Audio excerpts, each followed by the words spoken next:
If you feel as though by the screen caps that this will be an enticing film that you will enjoy, I suspect that it will be. Now, maybe you want a significant intellectual substance and basis before you appreciate your sort of slick, potentially dial over substance cyberpunk anime. For I like to think that the script of Cyber City Oedo 808 is fairly terrific, and that most can get a kick out of this unless they're so opposed to the existence of violent anime existing in the first place, because wow, things have to be this way, and people are so stupid and fickle that if they see violent media, they will become violent themselves. Now, considering the abundance of violent media and the fact that I can, there's violent media everywhere. Now, I can walk outside of my house, and so far, I know this is something about Sydney, in Australia, maybe, and I haven't been killed. Uh,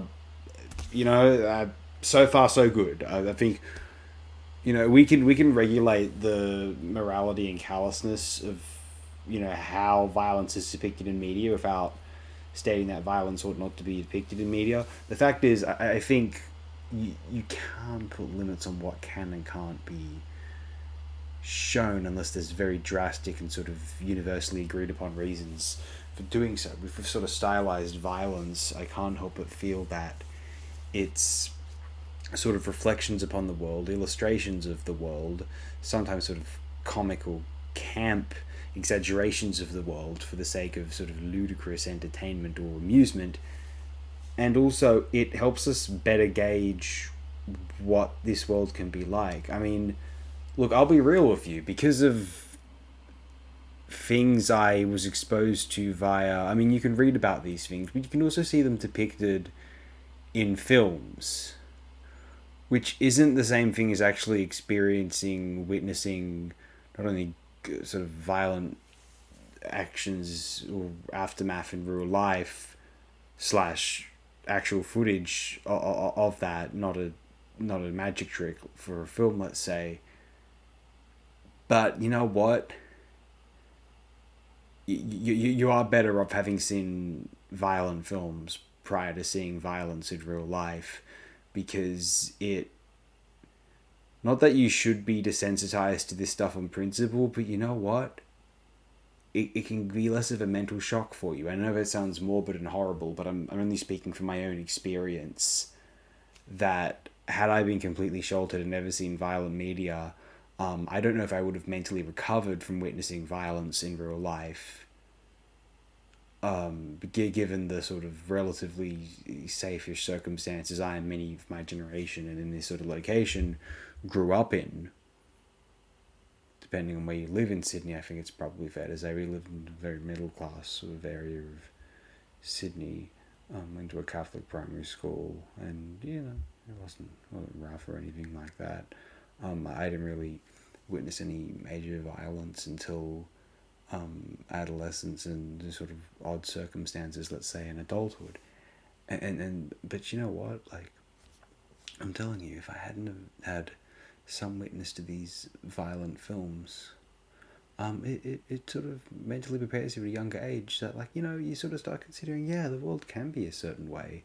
And it's different from just reading about things, too. You can read about the serial killers, the canonical serial killers, and still not quite gauge the depths of sort of how horrifying it is to sort of intersect those things within our sort of human societies where they do manifest.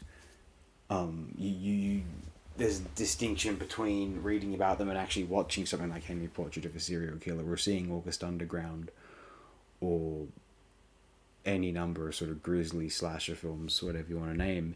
There becomes this precedent of, oh yeah, the world can be a horrifying place, best to experience through a distillation of sort of an escapist illusion prior to actually witnessing it itself. Because if you're not careful, you can get into that moment of almost being like Alex in A Clockwork Orange. Oh, well, that's a bit different. A different example. I was going to say there's that quote where he says, when you, the violence, meaning not unsimulated violence, seems more real on film than when you're actually committing it in real life. When he's being brainwashed in the middle of the film there, but I think it's often a comment, sort of a cliche comment in one of these things where, oh, I killed people all the time in Call of Duty, but when I, did so in real life, it was like totally different. Or, I saw it in Westerns and then I actually shot someone, it was so different. And like, yeah, of course, like, the fact is, one is sort of supposed to, I like to think, even if they're okay with the violence in the media, they're supposed to acknowledge that, like, oh yeah, what's happening is horrific, and that's sort of the appeal of it, that it is sort of vaguely demonic and subversive, and sort of a shattering of the normalcy which you typically want to surround yourself with for just logistically safe logistical reasons, you know. But so that sort of dichotomy between that sort of potentially fraught relationship between simulated violence and unsimulated violence. I think that's down to individuals. Like, there's many people who profess they still don't want to see violent media at all, and not that they think it ought to be censored. They're just like, oh, that stuff makes me squeamish or whatever, which is no bearing on whether it ought to exist or not, just on whether they want to be exposed to it, say. And I think that if an individual says, oh, the violence didn't seem real to me when it was in a movie, and then it seemed real when I saw it in real life, I mean, that's down to the individual, I think, not necessarily the society. And if it is down to the society, this is something that existed long before moving pictures and television. I mean, how many people thought World War One was a lot different from the literature about wars that they read? Exactly.